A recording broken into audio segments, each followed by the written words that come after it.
دوستو ہمارے چینل پاک ویز ٹی وی کو سبسکرائب فرمائیں، شیئر فرمائیں اور لائک فرمائیں، شکریہ۔ بسم اللہ الرحمن الرحیم، الحمد للہ رب العالمین والصلاة والسلام علی خاتم النبیین، اما بعد۔ پاک ویز ٹی وی، محمد منشا، السلام علیکم جناب، کیسے ہیں؟ آج کے عنوانات: مسلم لیگ نواز کے اور حکومت کے داؤ پیچ، نئے چیف جسٹس کا عزم، اور ملک ریاض کی جو سیٹلمنٹ ہوئی ہے 190 ملین برٹش پاؤنڈ کی، اس پر ٹرانسپیرنسی انٹرنیشنل کا رد عمل، اور ایک نظم ہے ایک ٹھیکیدار، یہ عنوان ہے، تو وہ بھی آپ کی خدمت میں پیش کریں گے۔ تو بسم اللہ کہتے ہیں جناب کہ مسلم لیگ نواز کم و بیش ساری اس کی ٹاپ لیڈرشپ اس وقت لندن میں موجود ہے۔ میاں شہباز شریف، نواز شریف ظاہر ہے زیر علاج ہیں، اور ان کے علاوہ جو مسلم لیگ کا ٹاپ براس ہے، یعنی آسن اقبال ہے، خواجہ آصف ہے، وغیرہ وغیرہ، یہ موجود ہے، سوائے مریم بی بی کے۔ مریم بی بی نے بھی آپ کو پتہ ہے کہ ہائی کورٹ میں یہ پٹیشن موو کی ہے، یہ درخواست دی ہے کہ وہ اپنے والد کی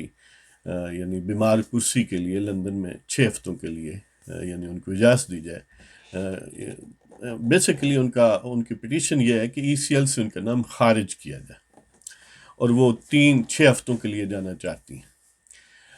یعنی ایک طرف تو یہ ہے کہ خارج کیا جائے، اور پھر اس کی ٹائم لیمٹ اپنی طرف سے انہوں نے دی ہوئی ہے، اب دیکھتے ہیں کیا بنتا ہے۔ اور اس کا مطلب یہ ہے کہ مسلم لیگ نواز وہاں پر یعنی کیوں کر رہی ہے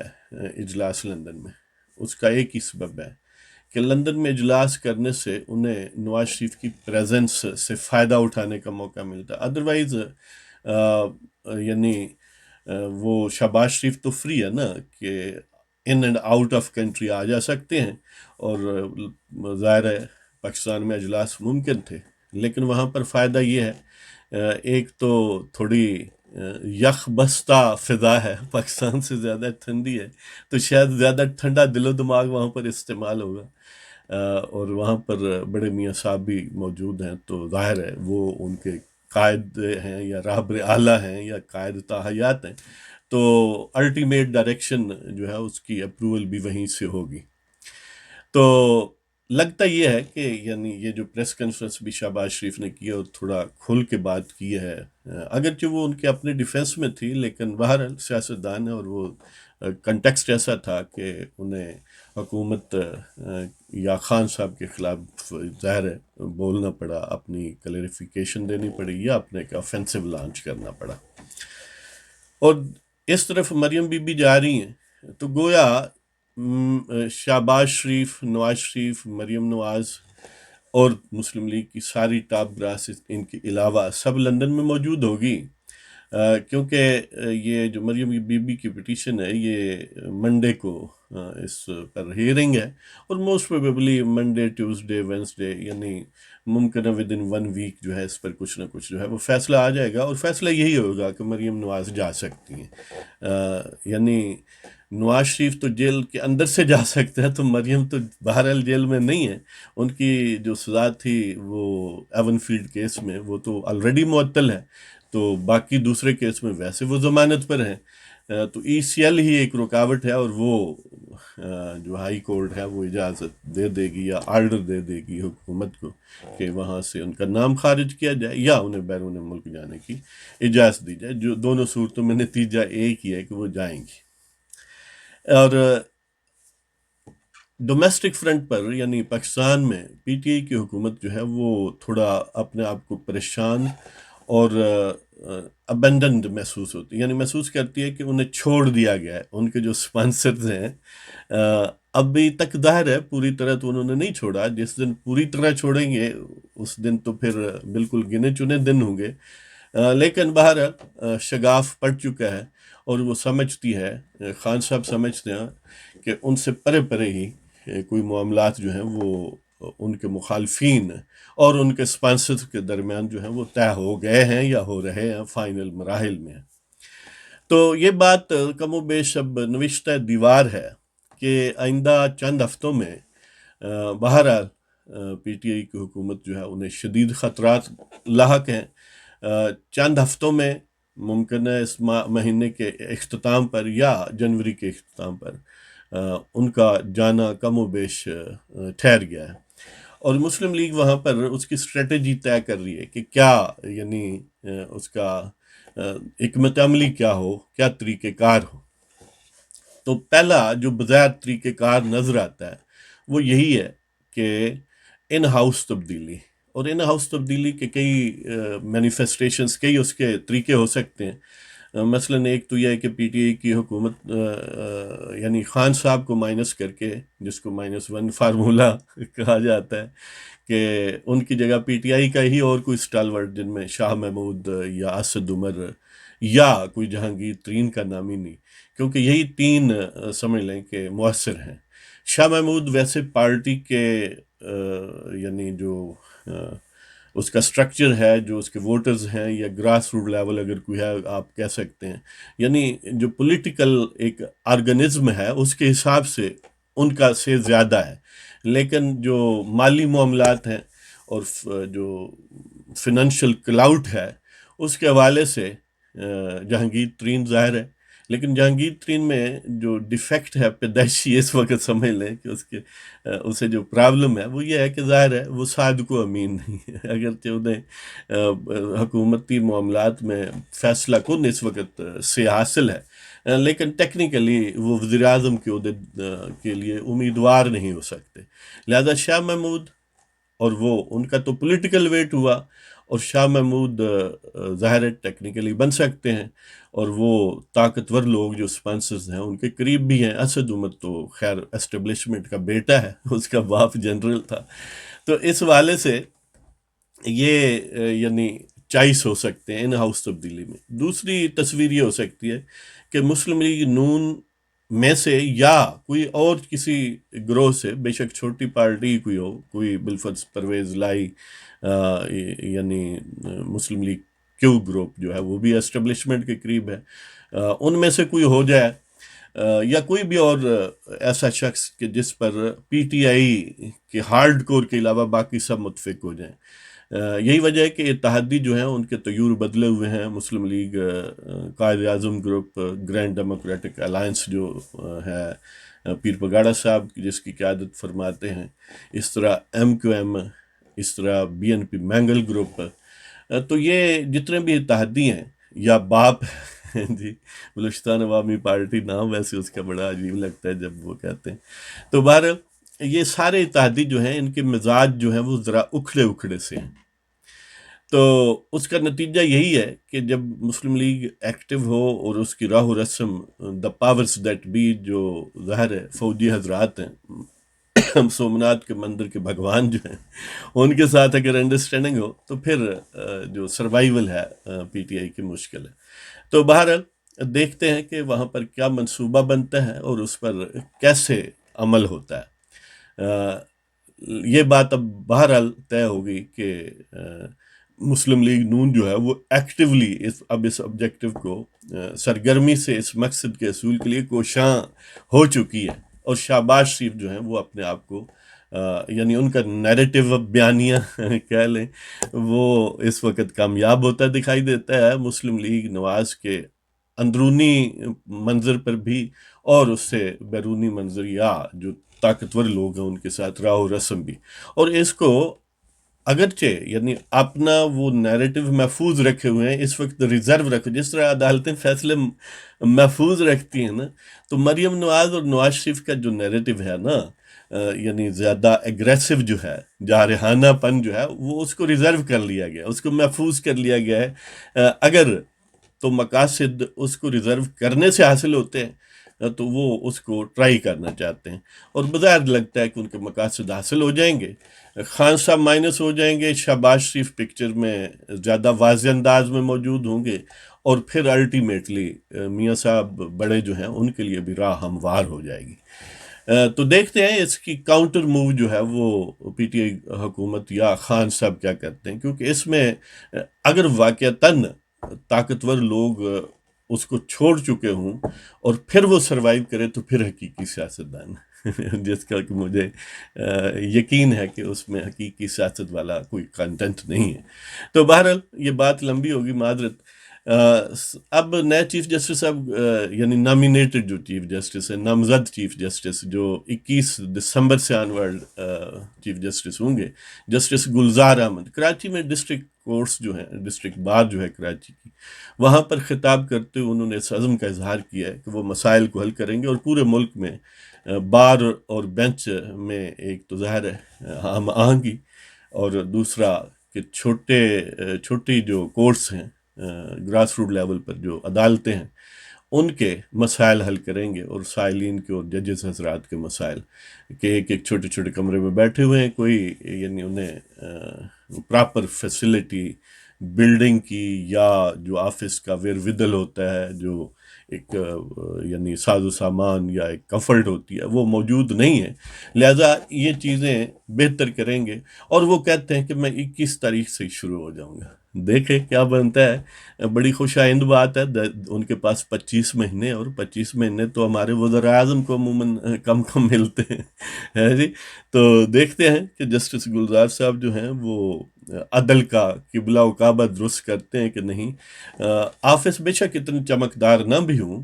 وہاں پر بے شک مسلح ہی پڑا ہو، خیر ہے، فیصلے جو ہیں وہ چمکدار ہونے چاہیے۔ فیصلے جو ہیں وہ کسی بوٹ والے سے یا توپ و تفنگ والے کے مزاج کو دیکھ کے، وہ ہواؤں کا رخ دیکھ کے نہیں ہونے چاہیے، وہ آئین، قانون اور اپنا ضمیر دیکھ کے ہونے چاہیے۔ تو بہرحال وہ دیکھتے ہیں کہ اب کوئی زیادہ دور تو بات ہے نہیں اس معاملے میں۔ ٹرانسپیرنسی انٹرنیشنل، وہ جو بدعنوانی کے خلاف ایک بین الاقوامی تنظیم ہے، انہوں نے اپنی تحفظات کا اظہار کیا ہے۔ یہ جو ملک صاحب کے سیٹلمنٹ ہوئی ہے ملک ریاض کی 190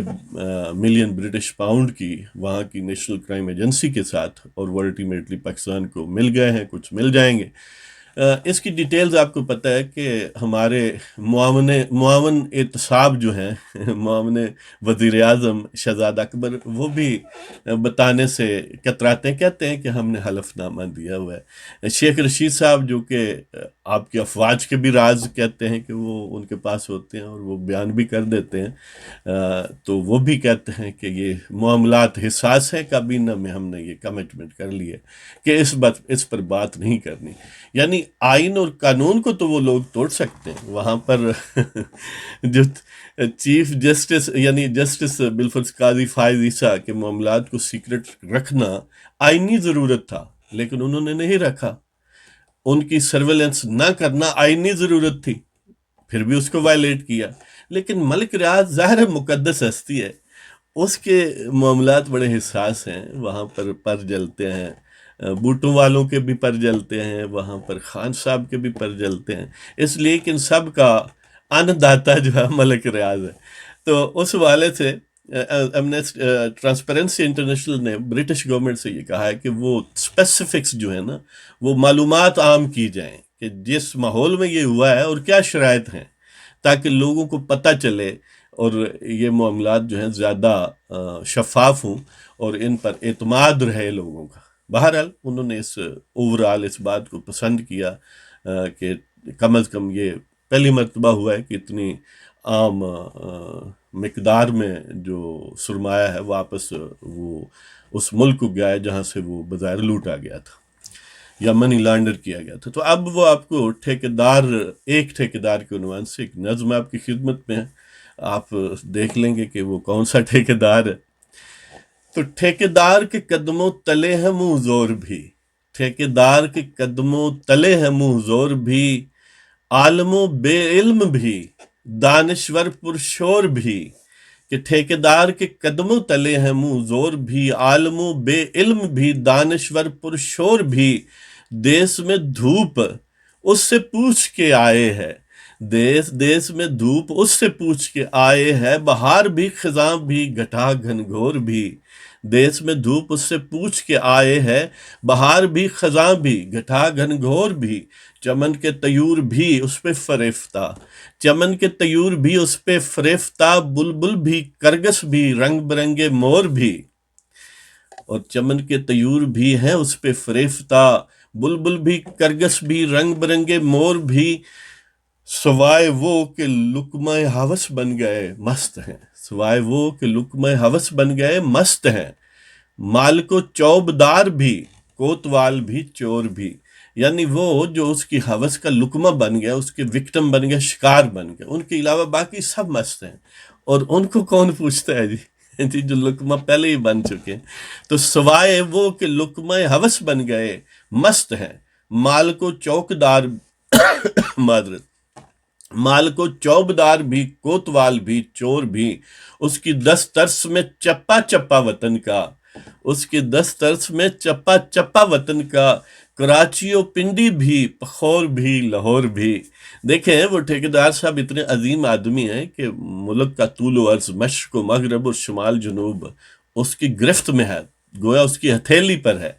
کہ اس کی دس ترس میں چپا چپا وطن کا، کراچی و پنڈی بھی پخور بھی لاہور بھی، یعنی کراچی والے بھی اس پر قربان ہیں، وہ جو پنڈی میں سومنات والے ہیں وہ بھی اس کے خادم ہیں، اور ظاہر ہے ان کی آف شور جو بنی گالہ شریف میں یا اسلام آباد میں ہے وہ بھی اس کا پانی بھرتے ہیں،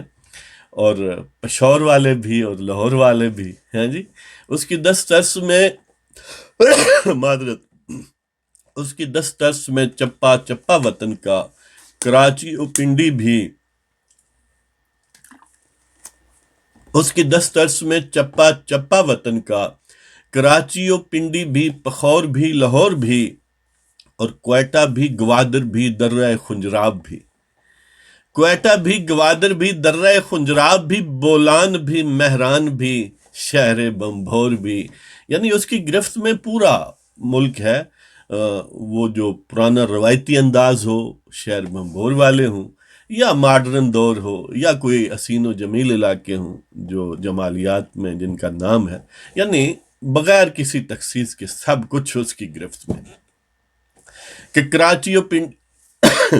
کوئٹہ بھی گوادر بھی درہ خنجراب بھی، بولان بھی مہران بھی شہر بمبھور بھی، اور اہل تیر و تبر اس کی چوکی داری پہ راضی، اہل تیر و تبر اس کی چوکی داری پہ راضی، کتنے مؤدب ہیں سیاست کے شاہ زور بھی، یعنی وہ جو تیر و تبر رکھتے ہیں، توپ و تفنگ رکھتے ہیں، وہ اس کے چوکیدار بننا پسند کرتے ہیں، اس پر ناز کرتے ہیں۔ آپ کو پتہ ہے اس کے ترجمان کوئی کرنل ریٹائرڈ ہوتا ہے، کوئی جنرل ریٹائرڈ ہوتا ہے، کوئی بیگ اٹھانا پسند کرتے ہیں۔ تو اہل تیر و تبر اس کی چوکی داری پہ راضی، کتنے مؤدب ہیں سیاست کے شاہ زور بھی، اور بادہ و میں خانہ بھی شیشہ و پیمانہ بھی، بادہ و میں خانہ بھی شیشہ و پیمانہ بھی، زاہد بھی رند بھی ساقی و میں خور بھی، بادہ و میں خانہ بھی شیشہ و پیمانہ بھی، زاہد بھی رند بھی ساقی و میں خور بھی، اہل صنم خانہ بھی شیخ بھی آستانہ بھی،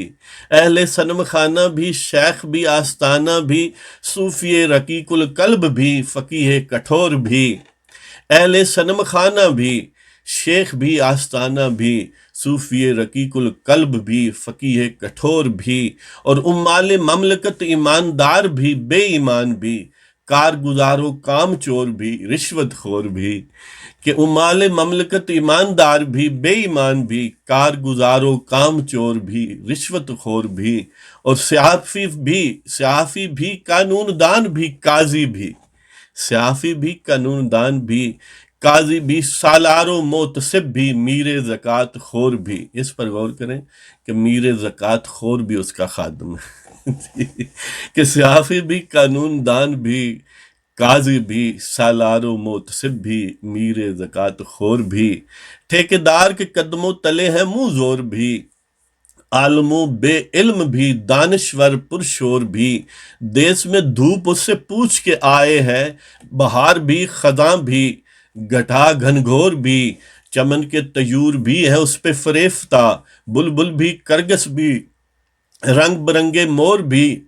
سوائے وہ کہ لقمہ ہوس بن گئے مست ہیں، مال کو چوبدار بھی کوتوال بھی چور بھی، اس کی دس ترس میں چپا چپا وطن کا، کراچی و پنڈی بھی پخور بھی لاہور بھی،